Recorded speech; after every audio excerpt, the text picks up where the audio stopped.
ایک مرتبہ حضرت موسیٰ علیہ السلام اللہ تبارک و تعالیٰ سے ملاقات کے لیے کوہ طور پر جا رہے تھے۔ ایک جگہ آپ علیہ السلام کو پتھر کے رونے کی آواز آئی تو اس سے پوچھا، تو کیوں رو رہا ہے؟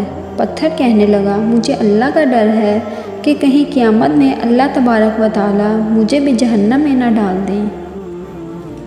محترم ناظرین، اس پتھر کو شاید یہ خدشہ اس لیے ہوا ہوگا کہ اللہ تبارک و تعالیٰ نے قرآن مجید میں ارشاد فرمایا، جہنم کا ایندھن انسان اور پتھر ہیں۔ لہٰذا اس پتھر نے کہا کہ کہیں ایسا تو نہیں کہ اللہ تعالیٰ مجھے بھی جہنم میں ڈال دیں۔ اگر میں بھی ان جہنمی پتھروں میں رہا تو میرا حشر بھی برا ہوگا۔ اس بات کو یاد کر کے میں رو رہا ہوں۔ اور کہنے لگا، اے موسیٰ علیہ السلام، آپ اللہ کے پیغمبر ہیں اور کوہ طور پر اللہ سے ملاقات مناجات کے لیے جا رہے ہیں۔ آپ علیہ السلام میرے حق میں سفارش کر دیجیے گا۔ حضرت موسیٰ علیہ السلام نے اسے تسلی دی اور کہا کہ میں اس وقت اللہ کے دربار میں جا رہا ہوں، اللہ سے دعا کر کے تیری بخشش کرا دوں گا۔ حضرت موسیٰ علیہ السلام کوہ طور پر پہنچے، اللہ سے باتیں کرنے لگے۔ ان باتوں کے درمیان حضرت موسیٰ علیہ السلام اس پتھر کو بھول گئے۔ محترم ناظرین، اب آپ دیکھیے اللہ کی رحمت اور اس پر قربان جائیے کہ جب آپ علیہ السلام واپس آنے لگے تو اللہ نے کہا، اے موسیٰ، تم اس پتھر کو بھول گئے؟ کیا تم نے اس سے سفارش کا وعدہ نہیں کیا تھا؟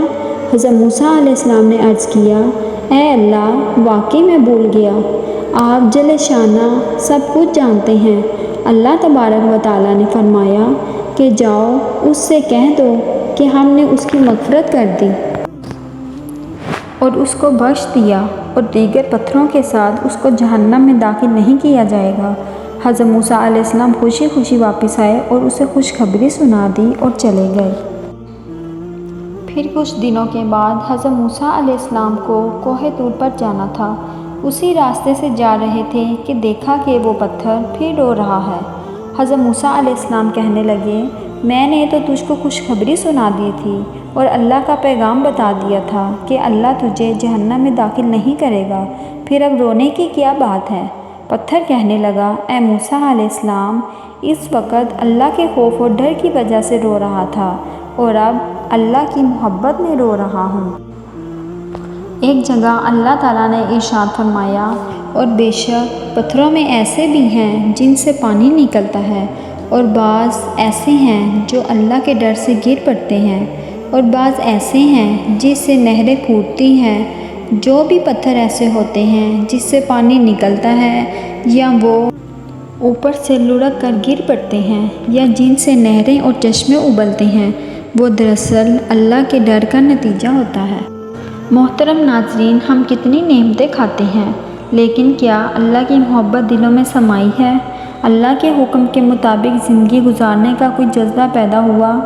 جانور اللہ سے ڈرے اور پتھر میں اللہ کا خوف ہو، لیکن انسان بے خوف ہو کر زندگی گزارے، کس قدر حیرانگی کی بات ہے۔